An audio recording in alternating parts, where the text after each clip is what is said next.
Olá, eu sou o professor Wellington, nós vamos para mais uma aula de História.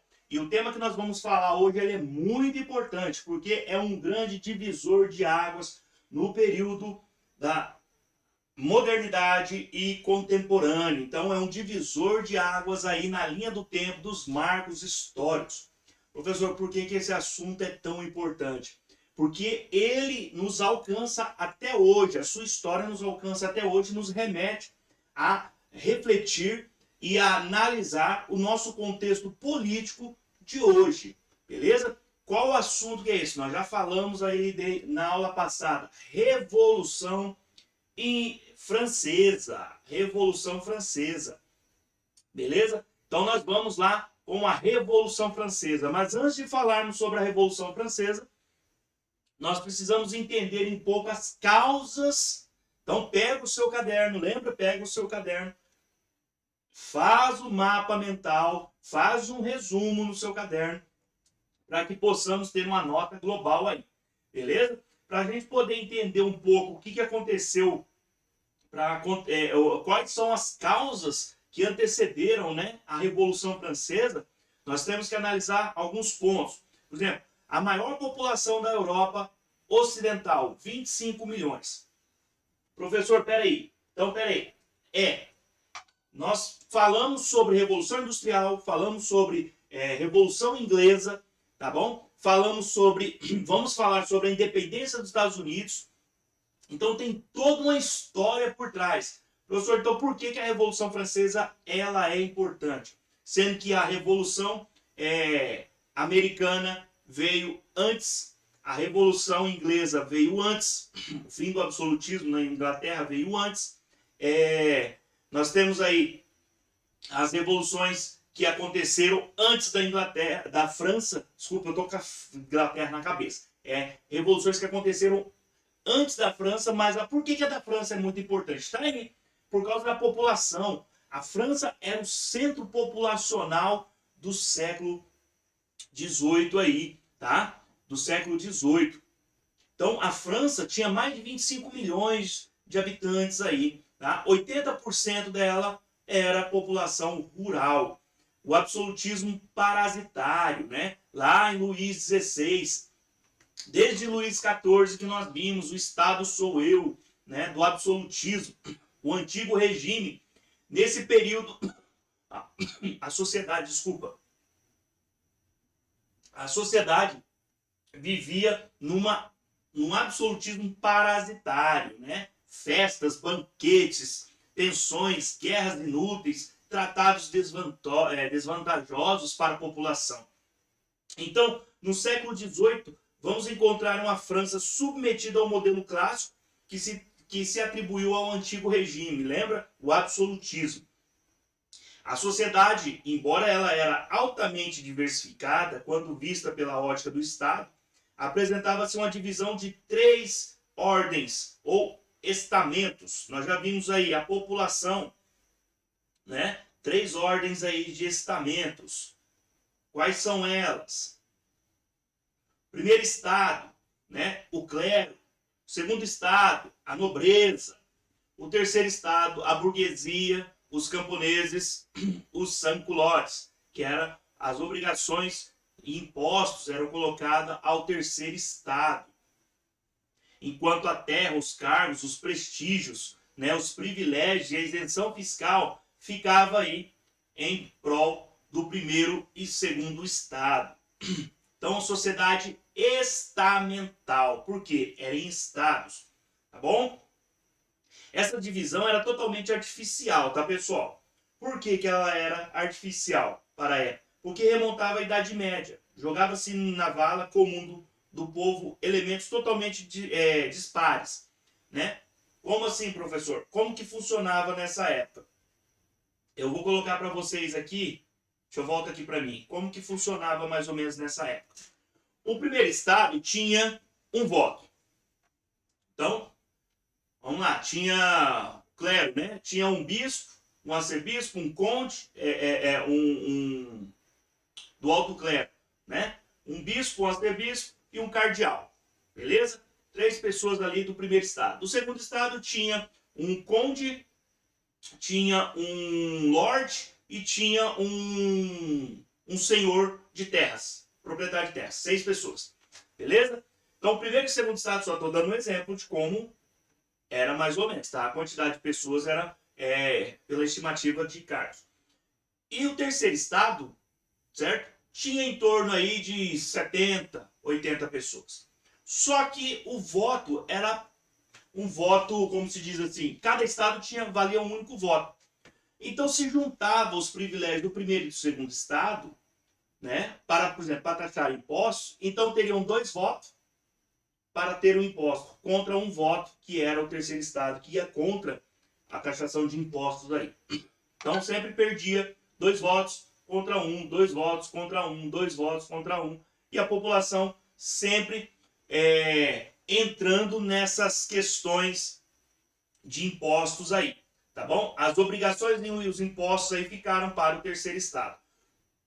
Olha só, o clero representava 1% da população da Europa, o estado de nobreza 2% e o terceiro estado 97% da população. Só que cada um tinha o valor de um único voto. Primeiro estado, por exemplo, vamos colocar, eu vou dar um exemplo de uma lei bem chula aqui, tá? Para a gente poder entender como funcionava a votação das leis nesse período. Vamos supor que as leis, eu vou trazer para a lei atual, tá? Vamos supor aqui que todo lugar onde tiver a placa pare, você é obrigado a parar realmente, bem que é verdade, você tem que parar na placa pare. Só que se você parar 2 metros antes da placa pare, você tem que parar 2 metros antes da placa pare. Se você parar em cima da faixa pare, ou 1 metro de distância da faixa pare, você vai ser multado aí por R$1. E aí o terceiro estado seria contra, porque quem anda mais em faixa é o terceiro estado. Tá? Então o clero ia ter um voto, juntava 1% da população do clero ali, um voto. 2% da população da nobreza, segundo voto. E o terceiro voto do estado. Aí quem ia taxar os impostos ficava para quem? Para o terceiro estado. Professor, mas o terceiro estado não poderia levantar leis que favorecessem ele? Poderia, mas sempre perdia. Por quê? Existiam 2 votos sempre contra eles aqui. Ó. Olha aqui, as terras, os cargos, os prestígios e os privilégios e a isenção fiscal ficava restrito aí ao primeiro e ao segundo estado. Ó, na França nós tivemos uma crise econômica, ocorrência, essa crise econômica era decorrente da Inglaterra, né? Excesso de gastos, altos impostos, inundações e a seca. A difusão da ideia do iluminismo, lembra do iluminismo? Liberdade, igualdade, fraternidade, né? Só lembrando, né? As ideias aí do iluminismo, elas são as ideias primordiais lá da Inglaterra, beleza? Mas a França levantou essa bandeira de igualdade, liberdade e fraternidade aí. O que nós temos que levar em consideração é que essas difusões das ideias iluministas foram dadas pela França, né? O iluminismo, vários autores iluministas são franceses e são ingleses, só que na França ela teve uma maior repercussão. E a revolta dos notáveis aí, de 1787, dos nobres inconformados com a proposta de cobranças de impostos e exigiam a vocação dos Estados Gerais, né? A convocação dos Estados Gerais. Então, olha só que interessante. Para nós podermos entender, deixa eu voltar o slide para vocês aqui. Para nós podermos entender o motivo da Revolução Francesa, é simplesmente a situação econômica, né, que antecede essa revolução. Olha só, a França estava em guerra contra a Inglaterra, que é a Guerra dos 7 Anos, né, que vai de 1756 a 63, cujo resultado acarretou na perda de importantes áreas do Império Colonial, com a participação da Guerra da Independência também dos Estados Unidos. A França ajudou a independência dos Estados Unidos em 1763 a 1781, né, com a recuperação também em Senegal e nas Antilhas. Tá? Então, a França ela participou por 2 grandes guerras de 7 anos contra a Inglaterra e ajudou os Estados Unidos em sua independência. Então, ela estava praticamente aí enfraquecida economicamente devido a essas guerras, tá? Esse excesso de gastos, né? Os altos impostos, devido ao o primeiro e segundo estado cobrando altos impostos da população, né? As inundações na época da chuva e as secas, né? Na época aí das grandes secas, né? Então isso trouxe o quê? A fome, né? A fome. Então o que acontece? A monarquia francesa mostrava-se mais ineficiente, totalmente ausente das relações aos graves problemas que afligiam o país. Isolados, desculpa, isolados em Versalhes, eles ofuscados pelo brilho da nobreza que os cercava de Luís XVI e Maria Antonieta, eles eram incapazes de compreender a natureza e a dimensão do problema da população. Em uma passagem pitoresca e sintomática, citada pelos inúmeros cronistas da época, Maria Antonieta, quando informada que o povo não tinha pão para comer, respondeu de imediato, pois que comam brioches, né? É uma frase célebre aí de Maria Antonieta, né? Os cronistas, os poetas usam aí, o povo está com fome, né? Então que coma brioches. Quer dizer, eles não tinham a dimensão da miséria que a França estava passando. Que os 97% da população mundial, os 97% da população francesa estava passando fome por causa da alta de impostos e por causa da seca, por causa das enchentes, dos alagamentos aí, na questão ambiental mesmo, né? Então, devido a essa crise econômica, aí vem a interferência do iluminismo, né? A interferência do iluminismo na Revolução Francesa. A guerra acabou uma guerra contra a Inglaterra, que durou 7 anos aí, gastos totalmente desnecessários para essa guerra. Ajudou os Estados Unidos na independência contra a Inglaterra, né? Então, a França ela estava passando por grandes turbulências aí e a sociedade estava pagando por isso. Enquanto o clero e a nobreza tinham aqueles privilégios. Era festa e mais festas, e bailes e mais bailes, e a sociedade em decadência, né? Até que então, né, as ideias iluministas, né, o terceiro estado se uniu, pensou coletivamente, porque no terceiro estado, como nós vimos, tinham várias pessoas do terceiro estado, né? O sans-culottes tinha os sans-culottes, vou voltar aqui, ó. Os sans-culottes, os camponeses e a burguesia. Então eles faziam parte do terceiro estado aí. Então eles começaram a trabalhar em conjunto devido a essa extrema desigualdade que existia na sociedade francesa. Criando aí, convocando os Estados Gerais, que aconteceu em 1789, tá? Os Estados Gerais foi, na verdade, a reunião consultiva dos membros do terceiro estado. Objetivo básico, tributação, ou seja, taxação de impostos, né? Divergência de votação por deputado ou por estado.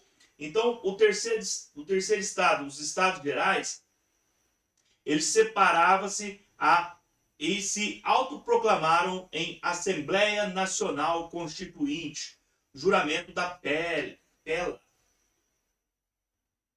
Então, olha só, em 1789, tá? O terceiro estado se reúne e se declara, né, Assembleia Nacional Constituinte. Eles criam uma constituição que vai contra tudo o que a nobreza na época cobrava da população. Vai contra todas as taxações exorbitantes dos impostos sobre os 97% da população. Então eles se uniram e criaram em 1789 aí Assembleia Nacional Constituinte, né, que é o juramento da Pela, que é o juramento dessa Constituição. A criação da Guarda Nacional, a milícia burguesa para resistir à Guarda Real. Então eles criaram um exército, criaram-se um exército, uma milícia, né, uma guarda burguesa para poder enfrentar a guarda da nobreza, né, a guarda real, soldados reais. Então eles estavam, como o Estado tinha o maior contingente de pessoas, né, a população era bem mais faziam parte mais do terceiro estado do que do primeiro e do segundo estado, como nós vimos. Então eles se uniram num único propósito, né, mudar o sistema absolutista da França, através criando então um único governo que é o terceiro estado, beleza? Então no dia 14/7/1789, a queda da Bastilha é o início oficial da Revolução Francesa. A queda da Bastilha no dia 14/1789 é uma data muito fácil de gravar, né? 14/7/1789. Né? Então é muito fácil de gravar. A queda da Bastilha ela é um símbolo de resistência. Professor, mas o que era a Bastilha? A Bastilha era uma cadeia de prisioneiros políticos. Então quem era contra o rei, lembra do absolutismo, o antigo regime? Ah, eu não concordo com as ideias do rei. Ah, então prende esse aí. Ah, eu não concordo com as ideias da mulher, da rainha, né? Então prende esse aí. Manda matar. Manda guilhotinar, manda executar, manda enforcar. Então o rei tinha plenos poderes para fazer o que bem entendia. Só que o terceiro estado começou a se unir. Então é onde vem aquele, né, aquele conceito mais clássico, né? Quando a gente se une com uma única ideia, nós conseguimos trazer a mudança. Olha só que interessante então. O terceiro estado se une, invade, né, a Bastilha, resgata os prisioneiros políticos. Existe até um conto, né? Não se sabe se é verdade ou não, que Gandhi, lá na Índia, Gandhi era metódico. Então ele acordava de manhã, tinha suas rotinas, tomava café, fazia suas caminhadas, voltava, almoçava, ia para casa, passava num lugar, passava na padaria, passava. Então ele tinha os seus horários específicos. Então as pessoas da Índia marcavam os seus encontros com a passagem de Gandhi, né? Ou seja, que hora que a gente vai... Vamos dar um exemplo, né? Que hora que a gente vai jogar bola? Na hora que o Gandhi for fazer a sua reza a sua reza da tarde. Então, beleza, então. Que hora que nós vamos fazer a plantação? A hora que o Gandhi tomar o seu café.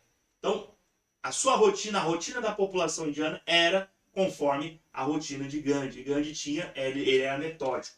Então ele acordava cedo, por exemplo, acordava todo dia às 5 horas da manhã, fazia suas orações, tomava café, ia para o vizinho, passava no outro, passava na praça, sentava-se na praça, fazia meditação, fazia suas orações, ia almoçar. Então todo mundo já sabia qual era a rotina de Gandhi.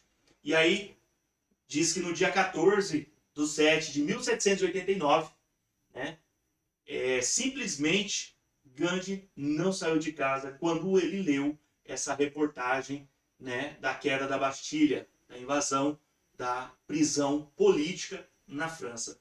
Então Gandhi ele simplesmente não saiu de casa aquele dia. Então ele fez todo mundo perder o horário naquele dia, tá? É só para você ter uma ideia qual a importância da queda da Bastilha, né? O início oficial da Revolução Francesa, 14/7/1789, nasce o marco aí da idade contemporânea. Pega aquela atividade que nós fizemos na aula passada, retrasada, da linha do tempo, tá? E busca lá, ó, 1789, Revolução Francesa, 14/7, queda da Bastilha. Coloque no seu caderno essa linha do tempo. Beleza, pessoal? Vamos ficando por aqui, nós vamos continuar na próxima aula, se Deus quiser. Tudo de bom para vocês. A palavra-chave do dia é determinação. A palavra-chave dessa aula é determinação. Beleza? Anota aí, junto com a sua linha do tempo, junto com o seu resumo ou com o seu mapa conceitual, fica a seu critério, tá bom? Até a próxima aí, se Deus quiser. Tamo junto e vamos para cima.